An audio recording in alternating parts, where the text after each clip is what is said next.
Hi, welcome to Knit Pickers PEI in beautiful downtown Mayfield. It's a small community just a few kilometers south of Cavendish. Do you dislike working with double-pointed needles? Have you been nervous maybe to knit a pair of socks or a pair of mittens because you don't know how to knit in the round with double-pointed needles? I have such a fantastic trick to show you today. Did you know that you can knit in the round using circular needles of almost any length? Check out this mitten. It was knit using circular needles, even the thumb. Let me show you how. Now usually when you are knitting in the round using double pointed needles, you divide your work evenly onto 3 or 4 needles and use the 4th or 5th needle as your knitting needle. When using circular needles, you divide your work evenly onto 2 circular needles of the same size. This mitten was knit on a 4mm needle, so you would need to use 2 4mm needles, 4mm circular needles, to work this technique. The length of the cable can be different. That makes no difference whatsoever in your knitting. I'm using a set of Kollage Square interchangeable needles. Now in a set of interchangeable needles, you only have 2 needle tips in each size. For example, I only have 2 needle tips in 4mm. So what I did was to place a 4mm tip on one end of my cable and a 3.25mm needle on the opposite end of each cable. So the working needle, the needle with which you'll be knitting, in this case it's a 4mm needle, is on the left side, and the needle that is holding your stitches is on the right side of your cable. And I'll explain this as I show you the knitting technique.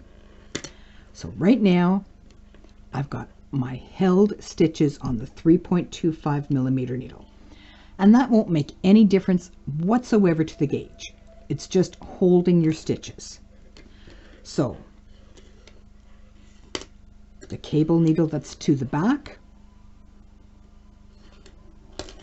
that's just going to stay out of work for the time being. I'm not touching it at all. I take the needle on the left side, here it is, that's my 4mm needle, and I'm just going to knit as one normally would. Now there's an extra little cable over here, but that's just holding my thumb stitches. I've knit the gusset already. I held the thumb stitches, so that's just staying out of the way for the time being as well until I get to knitting the thumb.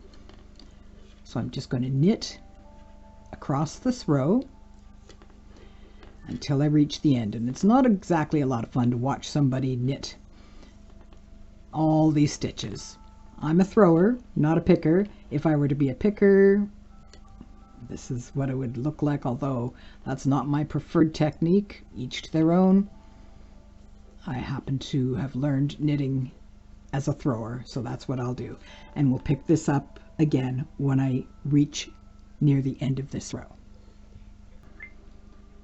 So here we are. I'm down to the last 2 stitches, and we'll knit those up. And then what I'm going to do, all of the stitches that I just finished working are on my 4mm needle, and I'm just going to slide those stitches onto the cable section of the double or of the circular needle. I'm going to turn my work over. The needle that I just finished working with is going to be to the back end, and my thumb gusset is staying out of the way too.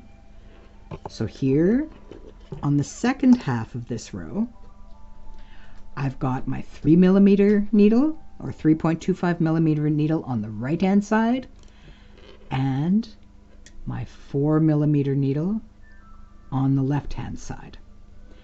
So what I'm going to do, as I had held all of these stitches on my cable, I just give the little cable a tug, and I'm going to bring all of these stitches onto my 3.25 millimeter cable, or millimeter needle, I should say. There we go. So my stitches are being held on my 3.25 millimeter. I take the end, there's my 4 millimeter needle, and this is the needle I'm going to be working with. And again, I would just knit this whole side of the row with my 4 millimeter needle, and then turn my work once again and use the cable needle on that side. And you just keep going round and round and round like that.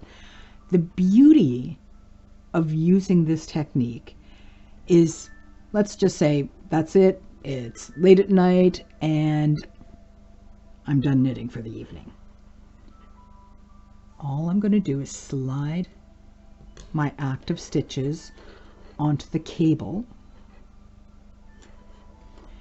There's no way any of these stitches are going to drop off when I stash them in my knitting bag. When it's time to start knitting again, you just give your cable a tug, transfer your stitches onto the needle on the right hand side,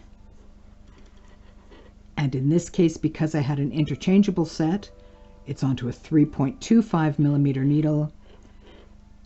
Take the cable needle on the left hand side and start knitting with that, but you don't drop any stitches.